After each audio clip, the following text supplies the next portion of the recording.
प्यारे बच्चों, आज आप लोगों को हम मैथ का पहला अध्याय से शुरू करेंगे।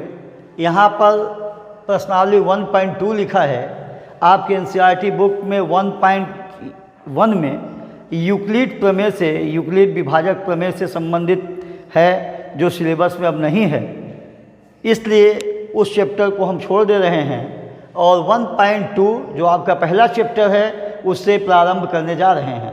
प्यारे बच्चों, पहला चैप्टर पढ़ने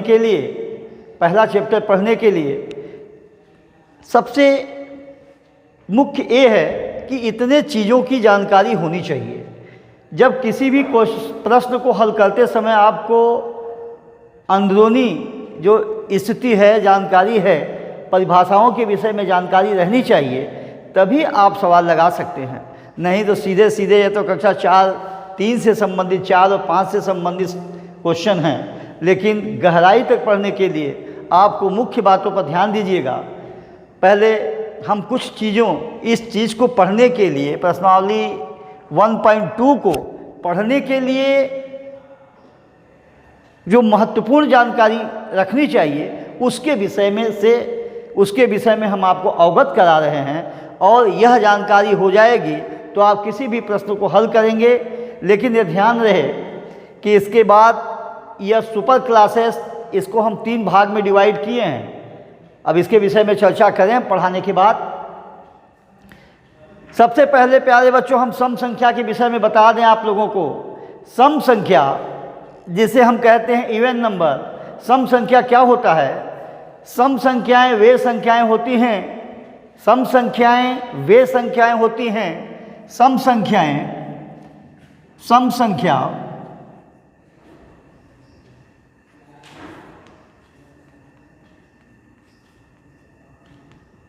सम संख्याएं वे संख्याएं होती हैं जो 2 से विभाजित हो जाती हैं।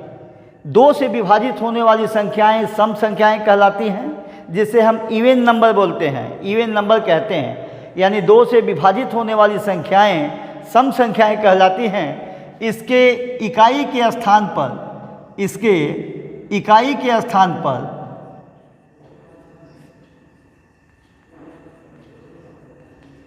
स्थान पर 0, 2, 4, 6 और 8 आता है। जिन संख्याओं के इकाई के स्थान पर 0, 2, 4, 6 और 8 आए, ऐसी संख्याएं जो होती हैं सम संख्याएं कहलाती हैं। और ठीक उल्टा विषम संख्याएं वे संख्याएं होती हैं, विषम संख्याएं वे संख्याएं होती हैं, विषम संख्याएं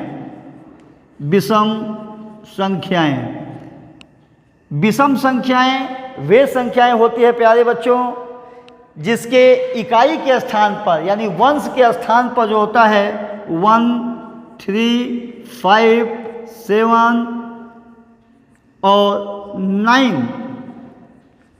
9 आते हैं। ऐसी संख्याएं जो होती हैं विषम संख्याएं कहलाती हैं। जैसे 4, 5, 6, यहाँ हो गया 1, यह संख्या जो है विषम संख्याएं हैं। अगर यहाँ 3 आ जाए तब भी यह विषम संख्याएं हो जाएंगी। अगर इसके स्थान पर 5 आ जाए तब भी यह विषम होंगी। इसके स्थान पर अगर 7 आ जाए तब भी विषम संख्याएं होंगी। यदि इसके स्थान पर प्यारे बच्चों 9 भी आ जाए तब भी यह विषम संख्याएं होंगी। तो सम और विषम संख्याएं हो गई। अब चलते हैं भाज्य संख्याओं के विषय में आपको बताने। भाज्य संख्याएं वे संख्याएं होती हैं जो 1, 1 और स्वयं के अलावा विभाजित होती हैं। जैसे यहाँ पर कोई संख्या है, यदि कोई नंबर अपने से, स्वयं से और 1 के अलावा विभाजित होने वाली संख्याएं जो होती हैं भाज्य संख्याएं कहलाती है। स्वयं और 1 के अलावा, स्वयं और 1 के अलावा किसी अन्य संख्याओं से विभाजित होने वाली संख्याएं भाज्य संख्याएं कहलाती हैं। और अभाज्य संख्याएं जो होती हैं बेटा, अभाज्य संख्याएं वे संख्याएं होती हैं जो केवल स्वयं से विभाजित होती हैं और एक से विभाजित होती हैं।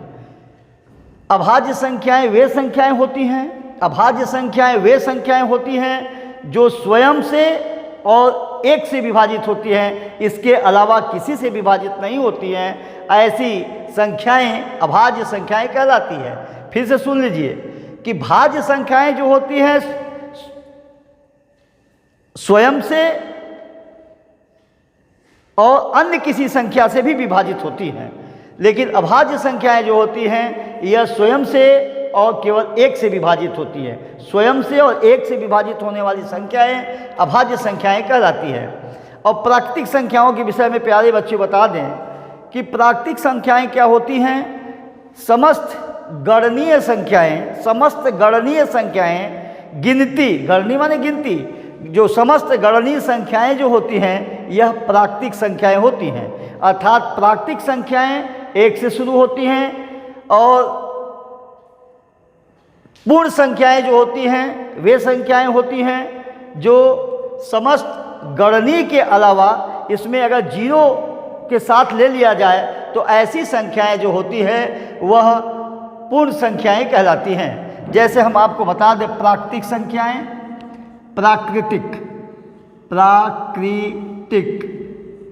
प्राकृतिक संख्याएं जो होती हैं, संख्याएं 1 से शुरू होती हैं, 1 2 3 डॉट डॉट डॉट अनंत तक, इन्फिनिटिव अनंत तक संख्याएं जो होती हैं यह प्राकृतिक संख्याएं होती हैं। लेकिन पूर्ण संख्याएं जो होती है बेटा, ये पूर्ण संख्याएं जो होती हैं इसे होल नंबर कहते हैं। यह प्राकृतिक संख्याएं यानी नेचुरल नंबर, प्राकृतिक संख्याएं क्या होता है बेटा, नेचुरल नंबर, यानी नेचुरल नंबर जो होती है एक से शुरू होकर अनंत तक इन्फिनिटिव तक होती है।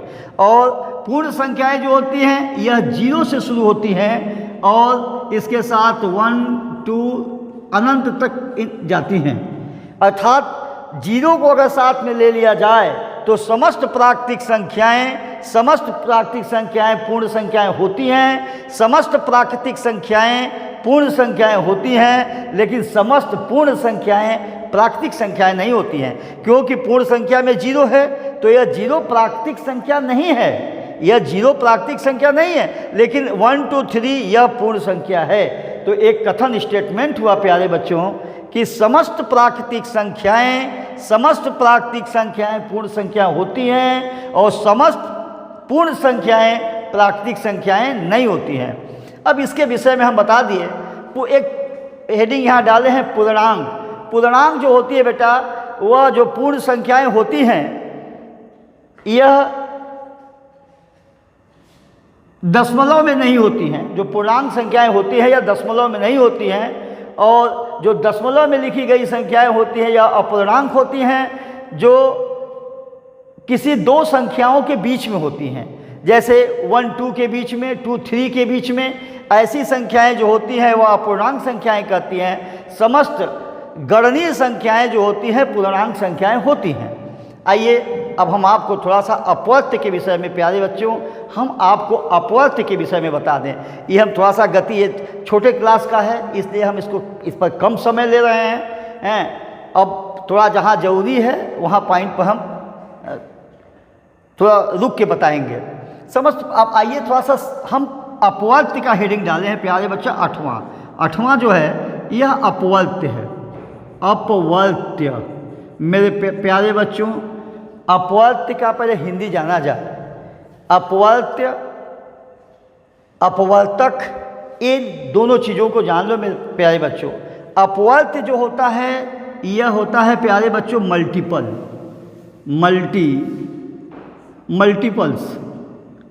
मल्टीपल्स, और जो अपवर्तक होता है यह अपवर्तक होता है फैक्टर्स। अब पहले हम अपवर्त्य के विषय में बता दें, मल्टीपल्स के विषय में प्यारे बच्चों बता दें कि क्या होता है अपवर्त्य। जरा सुन लीजिए, जरा ध्यान से सुन लीजिए कि अपवर्त्य, अपवर्तक आपको हमेशा परेशान करेगा। अपवर्त शब्द ऐसा है कि अपवर्त अपवर्तक हमेशा परेशान करता रहेगा। इस पर बहुत सवाल बनते हैं, सवाल तो बहुत छोटे होते हैं, लेकिन उच्च क्लासों में यानी कंपटीशन वाली परीक्षा में, जो नौकरी वाली परीक्षाएं होती हैं, उसमें ऐसा चीज़ पूछ देगा कि आपको इससे कोई मतलब नहीं रहेगा, लेकिन पूछ देगा कुछ अलग से। तो आपको गहराई में जानना होगा, गहराई में जाना होगा, तब आप किसी सवाल का जवाब दे सकते हैं। स्टेटमेंट के सवाल में प्यारे बच्चों, स्टेटमेंट के सवाल में बहुत बारीकी से किसी शब्द का अध्ययन किया जाता है, और शब्द का अध्ययन किए बगैर आपको हमेशा शंका रहेगा, सशंकित रहेंगे और विश्वास कम होगा। तो उन सब चीज़ों से निजात पाने के लिए हम थोड़ा अपवर्त्य अपवर्तक के विषय में अच्छी तरह से हम आपको प्यारे बच्चों बता दें। देखिए होता क्या है अपवर्त्य। अपवर्त्य होता है, अपवर्त्य का हिंदी अगर हम आपको याद करने के लिए बता दें तो बेटा, जो विभाजित हो जाए, जो विभाजित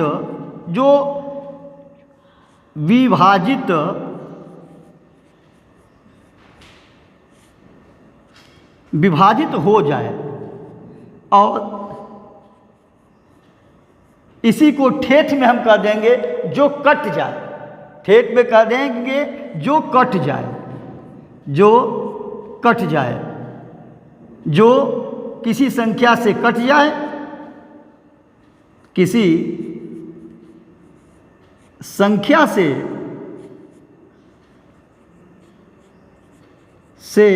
कट जाए,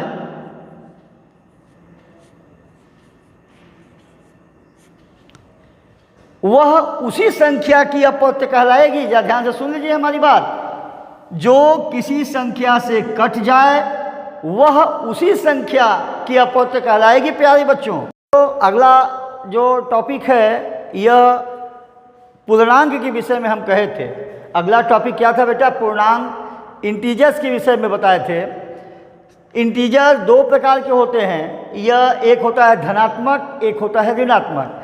जैसे 1, 2 ये सब इन्फिनिटिव तक, और यहाँ -1, -2 ए -3a, यानी पूर्णांक संख्या जो इंटीजर्स होते हैं यह दो प्रकार की होती हैं, धनात्मक और ऋणात्मक। समस्त पूर्ण संख्याएं पूर्णांक संख्याएं कहलाती हैं। समस्त पूर्ण संख्याएं पूर्णांक कहलाती हैं। या वह धनात्मक भी हो सकती हैं, वह ऋणात्मक भी हो सकती हैं, वह पॉजिटिव भी हो सकती हैं प्यारे बच्चों, वह निगेटिव भी हो सकती हैं। इसमें अब पूर्णांक संख्याओं के बाद हम आपको बताने जा रहे हैं अपवर्त्य। अपवर्त्य के विषय में जरा ध्यान से सुनिए, थोड़ा सा एक टिपिकल पॉइंट है। अपवर्त्य और अपवर्तक में विभेद करना बड़ा कठिन हो जाता है। यह कठिनाई अंत तक बनी रहेगी जब तक आप समझ नहीं पाएंगे। देखिए बेटा, अपवर्त्य क्या होता है? वे संख्याएं, अपवर्त्य संख्याओं के विषय में वे संख्याएं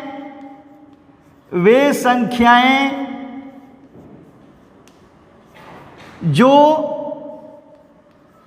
विभाजित हो जाती हैं, जो विभाजित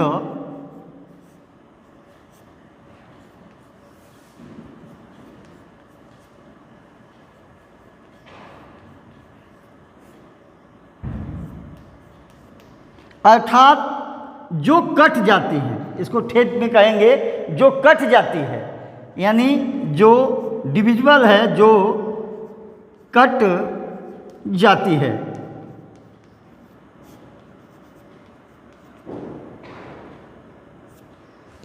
अपवर्त्य संख्याएं, मल्टीपल्स, वे संख्याएं जो विभाजित हो जाती हैं प्यारे बच्चों। जो संख्याएं विभाजित हो जाती है या जो डिविजिबल हैं, जो कट जाती हैं, वह संख्या उस संख्या की अपवर्त्य कहलाती है। जैसे यहाँ है 15 का अपवर्त्य जो है 15 होगा।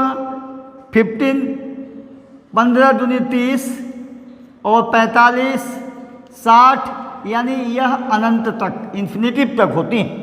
यानी जो 15 से कटने वाली समस्त संख्याएं, 15 से कटने वाली समस्त संख्याएं 15 की अपवर्त कहलाएगी। फिर से सुन लीजिए, किसी संख्या से कटने वाली समस्त संख्याएं, किसी नंबर से कटने वाली समस्त संख्याएं उस नंबर की अपवर्त कहलाएगी। जैसे यहाँ 15 से कटने वाली संख्याएं 15, 30, 45, 60 अनंत तक है।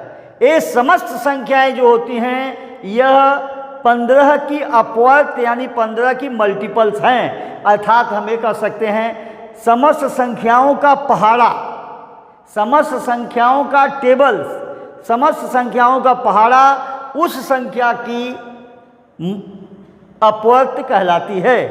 अच्छा, अब एक बार हम एग्जाम्पल के तौर पर बता दें। जैसे हमको 31 का अपवर्त देखना है, 31 का, तो 31 से कटने वाली कौन कौन संख्या यहाँ लिखे, वे संख्याएं जो विभाजित हो जाए, अर्थात 31 से विभाजित होने वाली समस्त संख्याएं, 31 से विभाजित होने वाली समस्त संख्याएं 31 की अपवर्त हैं। जैसे 31 के 31, 31 दूनी 62, 31 तिहाई 93, यानी 31 चौका 124। ये समस्त संख्याएं अनंत तक यह 31 की अपवर्त कहलाती हैं। अब अपवर्त के विषय में प्यारे बच्चों जान गए। यहाँ ध्यान से देखो, जो विभाजित हो जाए यानी 15 से विभाजित होने वाली समस्त संख्याएं, 15 से विभाजित होने वाली समस्त संख्याएं 15 की अपवर्त है, और 31 से विभाजित होने वाली समस्त संख्याएं 31 की अपवर्त है। और जो संख्या अपवर्त कहलाएगी जो उससे कट जाए। बस अब चलिए अपवर्तक के विषय में प्यारे बच्चे बता दें। अपवर्तक, प्यारे बच्चे अपवर्तक के विषय में हम बता दें अपवर्तक क्या होता है। यहाँ पर क्या लिखे, वे संख्याएं जो विभाजित हो जाए, वे संख्या जो विभाजित हो जाती है। और यहाँ पर बेटा है वे संख्याएं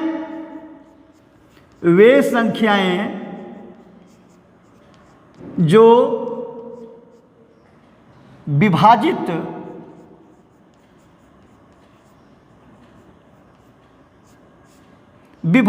कर देती हैं, विभाजित कर देती हैं, या इसी को हम ब्रैकेट में एक ठेठ शब्द में बता दे रहे हैं, जो काट देती हैं, जो काट देती हैं, जो काटती हैं। ये फिर से सुन लीजिए, अपवर्तक वे संख्याएं जो विभाजित कर देती हैं वह उस संख्या की अपवर्तक कहलाएगी। वे संख्याएं जो विभाजित कर देती हैं, वे संख्याएं जो विभाजित कर देती हैं उस संख्या की अपवर्तक कहलाएगी, यानी जो काटती हैं। यहाँ पर जरा ध्यान से देखा जाए, जैसे हमको 15 की अपवर्तक निकालनी है, 15 की अपवर्तक, प्यारे बच्चे 15 की अपवर्तक, यानी 15 की अपवर्तक कौन कौन है। देखिए 15 को काटने वाली संख्या 1 है, और 15 को काटने वाली संख्या 3 है, और 15 को काटने वाली संख्या 5 है, और 15 को काटने वाली संख्याएं जो है, 15 को काटने वाली संख्याएं यह 15 है। तो यानी 15 को कौन कौन संख्याएं काट रही हैं, 1 काट रही है, 3 काट रही है, 5 काट रही है, 15 काट रही है। यानी ये समस्त 1, 3, 5, 15 ये संख्याएं 15 की अपवर्तक कहलाएगी। यानी 15 को काटने वाली, 15 को विभाजित करने वाली, 15 को काटने वाली, 15 को विभाजित करने वाली समस्त संख्याएं 15 की अपवर्तक हैं। यानी अपवर्तक का मतलब हुआ प्यारे बच्चों कि जो संख्याएं काट दे, जो संख्या, कोई संख्या जिस संख्या से कटती है उस संख्या की अपवर्तक कहलाती है। फिर से सुन लीजिए, जो संख्या किसी संख्या को काटने वाली, किसी संख्या को, जैसे 15 है, किसी संख्या को विभाजित करने वाली समस्त संख्या, किसी संख्या को विभाजित करने वाली समस्त संख्याएं उस संख्या की अपवर्तक कहलाती है। यानी 15 को काटने वाली 1, 3, 5, 15 है, तो यह चारों संख्याएं जो है 15 की अपवर्तक है। अपवर्तक की विषय में जानकारी हो गई। अब हम यहाँ चलते हैं बेटा, समापवर्त्य और समापवर्तक की थोड़ा संधि विच्छेद से देख लीजिए। सम माने समान, अपवर्त्य माने विभाजित होने वाली। समापवर्त्य का मतलब होगा प्यारे बच्चों, जैसे सम शब्द लगेगा कहाँ, पहले इसके विषय में बता दें। सम शब्द वहाँ लगेगा कि कम से कम कोई दो हो। तुलना, सम शब्द तुलनात्मक शब्द है।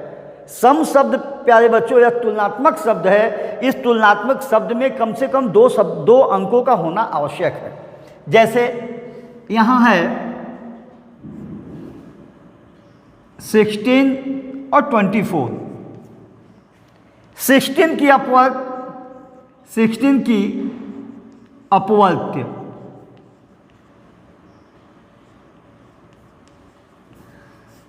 16 की अपवर्त्य संख्याएं कौन है? 16, 32, 48, यानी टेबल 16 3 48, 16 4 64, 16 5 80, यानी इन्फिनेटिव तक। और 16 6 के 96, एक भी देख लो, 16 6 के 96 यानी अनंत तक ये। और 24 की अपवर्त्य,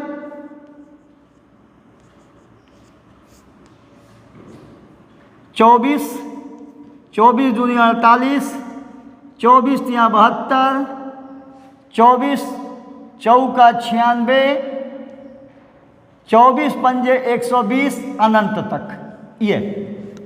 यहाँ देखो प्यारे बच्चों, यहाँ 16 की अपवर्त्य 16, 32, 48, 64, 80, 96, बहुत आगे तक। इसी तरीके से 24 का अपवर्त्य जो भी पहाड़ा टेबल में आएगा सब 24, 48, 72, 96 और 120।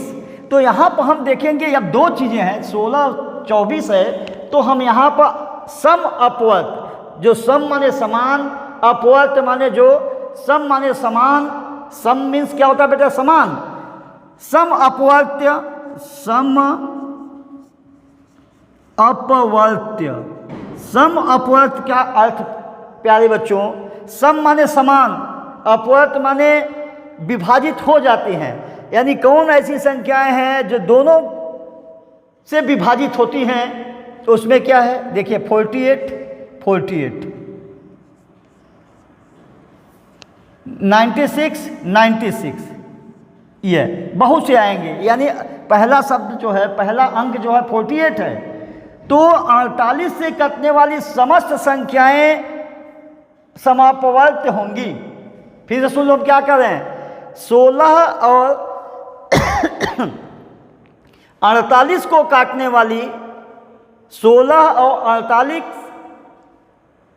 16 और 24, 16 और 24 से कटने वाली संख्या 48 है, 96 है, इसके बाद बहुत संख्याएं आएंगी अनंत तक। लेकिन सबसे जो कम है, सबसे छोटी संख्या है 24, 48, यानी 16 और 24, 16 और 24 से कटने वाली सबसे छोटी संख्या 48 है। इसलिए इसे हम लघुत्तम समापवर्त्य बोलते हैं, लसा। प्यारे बच्चों जरा ध्यान से सुन लीजिए, 16 और 24 की अपवर्त्य पहले जानकारी रख लो। 16 की अपवर्त्य है 16, 32, 48, 64, 80, 96। इसी तरीके से 24 की अपवर्त्य है। अब कौन ऐसी सम अपवर्त्य का मतलब जो दोनों में हो, यानी 48 दोनों में है, इसके पहले कोई संख्या नहीं है। 96, 96 यह भी अपवर्त्य है। तो अर्थात ये सब दोनों संख्याओं की समापवर्त्य कहलाएगी। यानी 48, 96 ऐसी संख्याएं आगे जो हैं ये समापवर्त्य कहलाएंगी। लेकिन लघुत्तम सबसे छोटी संख्या जो समापवर्त्य है वह 48 है, 48 है। इसलिए लसा इसका होगा 48। अब हालांकि ये चीज़ जानने के लिए तो छोटे स्तर पर है, तुरंत कोई सोचता होगा कि सर इसको इसी तरीके से हम नहीं निकाल लेंगे। ये इसी तरीके से नहीं निकाल लेंगे। लेकिन नहीं बेटा, मेन बात है कि ये जो हिंदी है ना, यह हिंदी पर ऐसे ऐसे सवाल पूछ देंगे जो तुम लोग को बहुत परेशान करेंगे। यह जो अपवर्त्य है और अपवर्तक से संबंधित ऐसे शब्द हैं ना, अगर पूछ दिया जाएगा तो आपको अगर हिंदी की जानकारी नहीं रहेगी, शब्दों की जानकारी नहीं रहेगी, तो आप उसके विषय में नहीं जान सकते हैं, उसके विषय में नहीं जान सकते हैं। आइए अब हम आपको बता दिए अपवर्त्य के विषय में बता दिए, अब समापवर्त्य के विषय में बता दिए, अपवर्तक के विषय में बता दिए। अब हम समापवर्तक के विषय में बताने जा रहे हैं। इसको बेटा समापवर्तक के विषय में बताने जा रहे हैं। समापवर्तक के विषय में प्यारे बच्चों अब हम आप